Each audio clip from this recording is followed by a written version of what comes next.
નમસ્તે મિત્રો, જોગી ટ્રેડરમાં આપનું સ્વાગત છે. આજે આપણે જાણીશું રામદેવ બાબા સોલ્વેન્ટ આઈપીઓની સંપૂર્ણ માહિતી.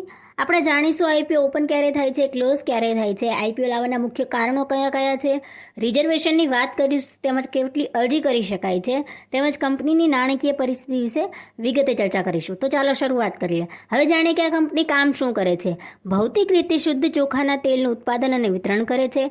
Company Mother Dairy Fruit and Vegetable Private Limited, Marico limited અને Empire Spices and Foods limited જેવી એફએમસીજી કંપનીઓને ચોખાના તેલના ઉત્પાદન, વિતરણ, માર્કેટિંગ અને વેચાણમાં રોકાયેલી છે. કંપની રાઈસ બ્રાન્ડ તેલનું ઉત્પાદન, માર્કેટિંગ અને વેચાણ પણ કરે છે. તેની પોતાની બ્રાન્ડ તુલસી અને સેહત હેઠળ 38 વિતરકો દ્વારા મહારાષ્ટ્રમાં વિવિધ રિટેલરોને વેચે છે. આ કંપનીની સ્થાપના વર્ષ 2008માં થયેલી છે.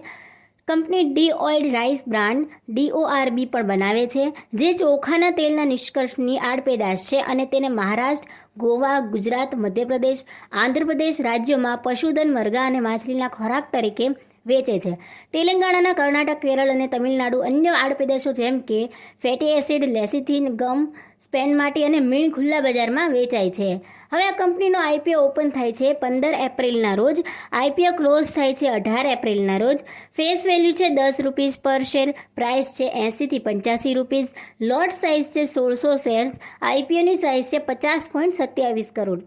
હવે જાણીએ કે આઈપીઓ લાવવાના મુખ્ય કારણો કયા કયા છે. નવી ઉત્પાદન સુવિધાની સ્થાપના કરવા માટે, ચોક્કસ બાકી ઉધારની સંપૂર્ણ અથવા આંશિક ચૂકવણી માટે, અને ત્રીજું છે કંપનીની કાર્યકારી મૂડીની જરૂરિયાત અને ભંડોળ પૂરું પાડવું, અને સામાન્ય કોર્પોરેટરના હેતુઓ. હવે રિઝર્વેશનની વાત કરીએ તો QIBમાં 50%નો સમાવેશ થાય છે, રિટેલમાં 35%નો સમાવેશ થાય છે, NII-HNMમાં 15%નો સમાવેશ થાય છે. અરજીની વાત કરીએ તો રિટેલમાં મિનિમમ એક લોટની અરજી કરી શકાય છે. 1600 શેર્સ મળશે, 1,36,000 એની અમાઉન્ટ થાય છે.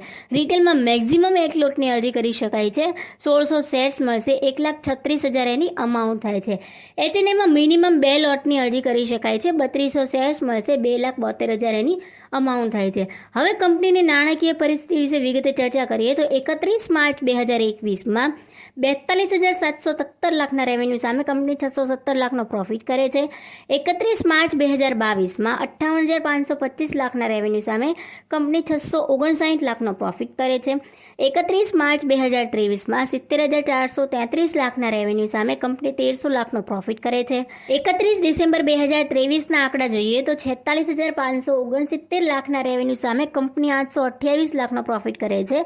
આશા રાખું છું આપને ઇન્ફોર્મેશન મળી હશે. વિડીયોને લાઇક, કમેન્ટ, શેર કરી ચેનલને સબસ્ક્રાઇબ કરવાનું ભૂલશો નહીં. આભાર.